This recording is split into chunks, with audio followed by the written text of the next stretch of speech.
mèmí á lò àmọ́ àpè á lò jẹ́ kí sáré pọ̀ ọmọ yìí. Ó ga o Nàìjíríà yóò ti wá tójú sú mi. Àlọ́ Àṣàkẹ́ bóòní ẹ dákun kí ní búrọ̀ṣì àti mákínì tó náà máa bá ń rà wá kọ́. What? Kí n tún lọ fọkàn balẹ̀ bó ṣe sọ lọ́dún tó lọ nù kí n lọ fọkàn balẹ̀ òun lẹ́ fi dìṣàkọ́ǹtì Nàìjíríà. Oh my God. Ṣé wá rí lélẹ́lẹ́ ní October 1 ọdún 2024 tá a wà yìí òun ni ọmọ yín ní ipoti Èkìtì di prince bàbá sójà ẹ kárí láyé ẹni ní sọdún ọjọ́ ìbí rẹ̀.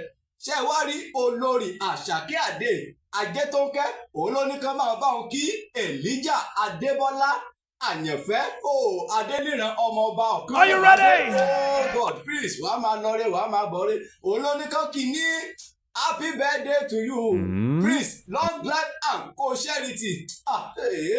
Ìgbà ọdún kan ní agbára Elédùmarè wàá ṣe 159 wàá ṣe 120 wàá ṣe 125 lágbára Elédùmarè sọ wàá rójú ogun tó wà ó kẹrù ó kó padà wá sílé láṣẹ tèdùmarè. I like you I like your confidence. Ṣé wàá rí olórí Àṣàkẹ́ Adé Ajétónkẹ́ kò sí létọ́ ọmọ bá wọ̀ ajé máa ń yọ bùtùbùtù bí ìgbà tó bá ní ẹ sísun fò jáde lórí ìbéèrè àní jẹ́ kí n tètè máa lọ sójú ogun kí n lọ rèé pa ẹ̀fọn àtẹ̀dùn àsọ́rí kí n lọ rèé pa àwọn Boko Haram ni.